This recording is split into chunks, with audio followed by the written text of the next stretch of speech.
তো ফাইনালি যুবশক্তির অ্যাপ্লাইয়ের কিন্তু ডেট ঘোষণা করে দেওয়া হয়েছে। তো যেটা সূত্র মারফত জানা যাচ্ছে যে 17ই জুন থেকে কিন্তু অ্যাপ্লাই শুরু হওয়ার কথা আছে। তো অ্যাপ্লাই কীভাবে করব, অনলাইন না অফলাইন, এবং ফর্ম কোথায় পাবো, তো সব কিছু কিন্তু আজকের এই ভিডিওতে বলবো। তো চ্যানেল নতুন হলে চ্যানেলটিকে সাবস্ক্রাইব করুন এবং চলুন দেখা যাক যে মুখ্যমন্ত্রী কী ঘোষণা করেছে। তো তোমরা সবাই জানো যে অন্নপূর্ণা ভান্ডার কিন্তু ফর্ম ফিল আপ শুরু হয়ে গিয়েছে এবং এই ফর্ম ফিল আপটা 3 মাস চলবে।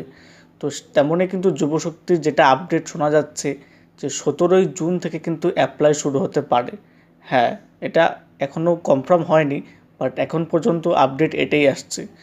তো যদি অ্যাপ্লাই শুরু হয় তো অ্যাপ্লাই কীভাবে হবে, কোথায় ফর্ম পাওয়া যাবে, তো ফর্ম কিন্তু তোমরা অনলাইন থেকে ডাউনলোড করতে পারবে এবং নিয়ার পৌরসভা কিংবা এসডিও ভিডিও অফিসেও কিন্তু এই ফর্ম দেওয়া হবে। তো সেই ফর্ম কিন্তু তোমরা বাড়িতে নিয়ে এসে ফিল আপ করে কিন্তু জমা দিতে পারো। তো এখন কথা হচ্ছে যে 17ই জুন থেকে যদি শুরু হয় তো সেটা কতদিন অবধি চলবে। তো যেটা সূত্র মারফত জানা যাচ্ছে যে যেরকম 3 মাস অন্নপূর্ণা ভান্ডার চলছে সেরকম 3 মাস কিন্তু যুবশক্তি অ্যাপ্লাই চলবে। মানে যদি 17ই জুন থেকে শুরু হয় তাহলে কিন্তু পরবর্তী 3 মাস শুরু হবে। এখন অনেকে বলছে যে যারা আগের 2 মাস যুবসাথী পায়নি তারাও কি এবার একবারে টাকাটা পাবে?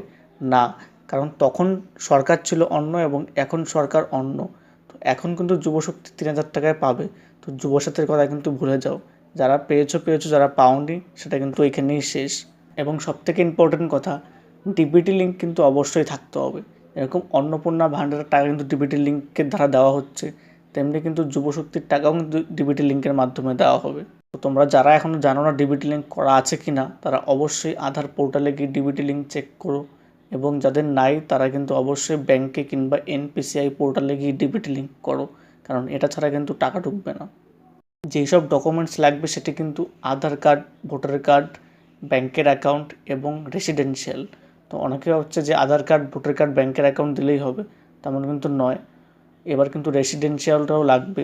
তো তোমরা যারা গ্রাম অঞ্চলে কিংবা পৌরসভা এলাকায় থাকো তারা কিন্তু অবশ্যই রেসিডেন্সিয়ালটা এনে রাখো, কারণ এটি কিন্তু অবশ্যই লাগবে।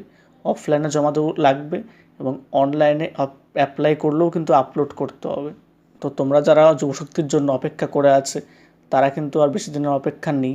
মোটামুটি 15-20 দিনের মধ্যেই কিন্তু এটি ঘোষণা হয়ে যাবে।